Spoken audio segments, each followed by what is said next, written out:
बदलापुर यौन उत्पीड़न केस की जांच कर रही एसआईटी की पहली रिपोर्ट सामने आ चुकी है और इस रिपोर्ट में पुलिस ने जो खुलासे किए हैं उसे जानकर किसी की भी रूह कांप जाएगी। आप भी यही कहेंगे कि क्या अब छोटी बच्चियां भी सुरक्षित नहीं।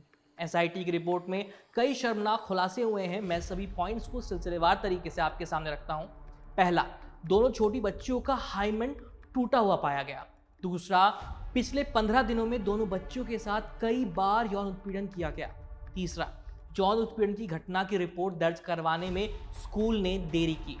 एसआईटी ने शुरुआती जांच की रिपोर्ट राज्य सरकार को सौंप दी है। जानकारी के मुताबिक दोनों पीड़ित बच्चियों की उम्र 3 से 4 साल की है और यौन उत्पीड़न की घटना 12 और 13 अगस्त की है। घिनौनी हरकत करने वाला आरोपी कोई और नहीं बल्कि सफाई कर्मचारी अक्षय सिंधे है। रिपोर्ट के मुताबिक आरोपी ने इस वारदात को स्कूल के वॉशरूम में अंजाम दिया। घटना के सामने आने के बाद थाने में भारी विरोध प्रदर्शन हुए हैं। गुस्साई भीड़ ने 21 अगस्त को अक्षय सिंधे के घर पर भी तोड़फोड़ कर दी।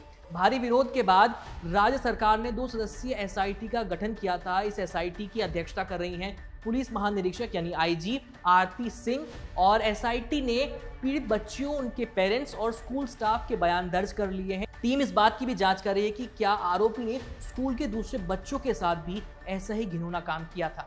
यही नहीं, एसआईटी की रिपोर्ट में स्कूल प्रशासन पर भी कई सारे सवाल खड़े किए गए हैं। घटना की रिपोर्ट दर्ज कराने में स्कूल ने जो देरी की है, प्रिंसिपल ने 14 अगस्त को स्कूल के ट्रस्टी को इस बारे में जानकारी दी। रिपोर्ट बताती है कि शिकायत के बाद भी स्कूल प्रशासन बच्चियों के पेरेंट्स से नहीं मिला।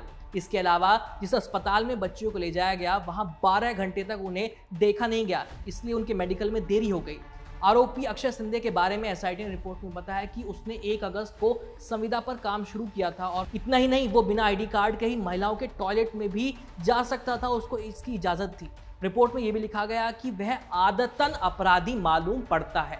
इसके अलावा एसआईटी ने अपनी रिपोर्ट में स्कूल पर भी कई सवाल उठाए हैं। एसआईटी ने सवाल उठाते हुए कहा कि स्कूल प्रशासन के खिलाफ पॉक्सो कानून के तहत कार्रवाई क्यों नहीं की गई, क्योंकि स्कूल प्रशासन ने मामले के सामने आने के बाद 48 घंटों तक कोई एक्शन नहीं लिया था, जिसके तहत ये मामला पॉक्सो के तहत दर्ज होना बेहद जरूरी है। इंडियन एक्सप्रेस की रिपोर्ट बताती है कि एसआईटी ने घटना की रिपोर्ट दर्ज नहीं कराने पर स्कूल प्रशासन का भी नाम एफआईआर में जोड़ दिया है।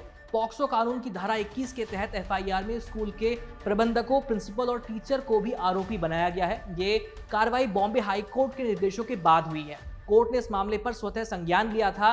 राज्य सरकार से पूछा गया था कि क्या स्कूल के खिलाफ कोई कार्रवाई की गई थी, तब उनका जवाब नहीं मिला था, जिसके बाद कोर्ट ने ये कदम उठाया। वहीं जब से मामला सामने आया है, महाराष्ट्र में विपक्षी पार्टियां एकनाथ शिंदे की सरकार के खिलाफ प्रोटेस्ट कर रही हैं। बड़े स्तर पर विरोध प्रदर्शन हो रहे हैं। इधर बॉम्बे हाईकोर्ट ने 24 अगस्त यानी आज होने वाले महाराष्ट्र बंद पर भी रोक लगा दी है। इस घटना के खिलाफ महाविकास आघाड़ी और दूसरे विपक्षी दलों ने 1 दिन का बंद का बुलावा दिया था, लेकिन इस बंद को हाईकोर्ट में चुनौती दी गई, जहां कोर्ट ने महाराष्ट्र बंद पर रोक लगा दी। फिलहाल इस मामले पर हमारी नजर बनी हुई है। जो भी अपडेट्स होंगे आप तक लाते रहेंगे। देखते रहिए यूपी लाइव। मेरा नाम है आयुष। धन्यवाद।